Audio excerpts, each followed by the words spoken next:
sahabat Bundadi. Lagi nunggu jawaban pertanyaannya ya.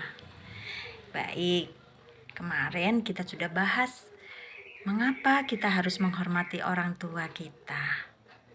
Tapi ada tapinya nih. Gimana kalau ada orang tua yang menjengkelkan kita, yang menyusahkan kita? Ada suatu cerita nih. Ada seorang remaja yang bernama Gina. Dia umurnya belasan tahun. Dia memiliki seorang ayah yang pemabuk.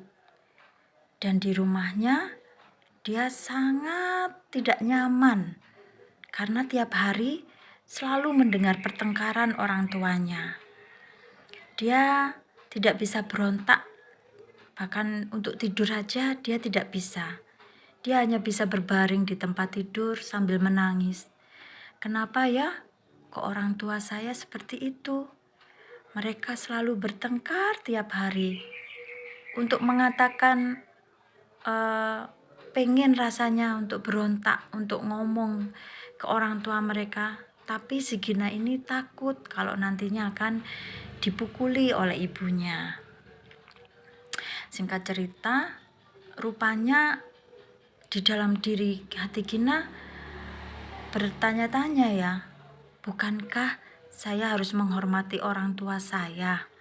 Tetapi di dalam batin Gina, emang orang tua seperti itu harus dihormati?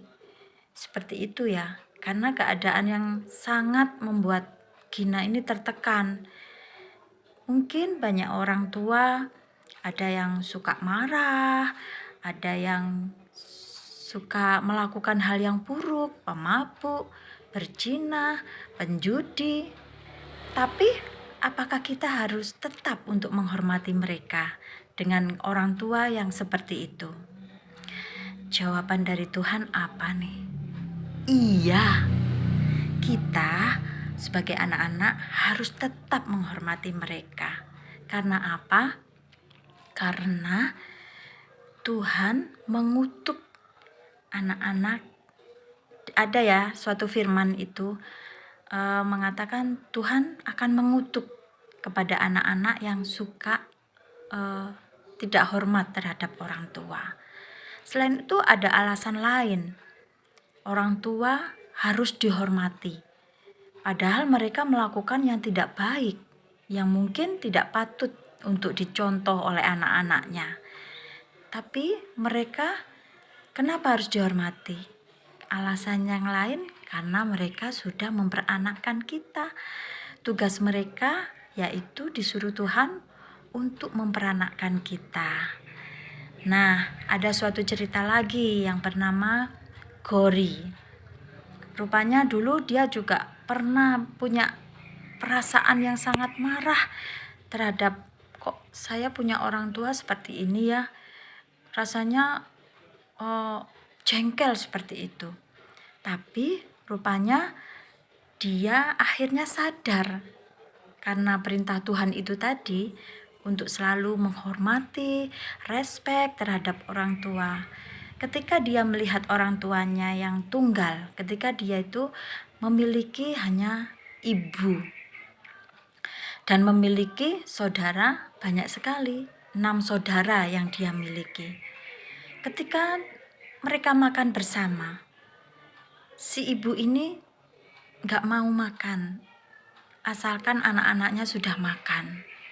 Karena dia hanya single parent, dia memiliki tidak memiliki uang banyak untuk bisa mencukupi anak-anaknya. Tetapi ketika anak-anaknya bisa makan, itu sudah membuat hati ibu itu lega, bahagia. Memang ya, terkadang orang tua itu gak sempurna di pandangan anak. Tapi kenapa kita harus selalu menghormatinya? Karena Tuhan selalu menyuruh anak-anaknya demikian. Kita harus tetap mendengar nasihat orang tua. asalkan kita tidak meniru perbuatan-perbuatan dari orang tua. Terus, bagaimana dengan perasaan yang kesal dari anak? Nah, next kita akan jawab pertanyaan ini. Salam Bunda Di.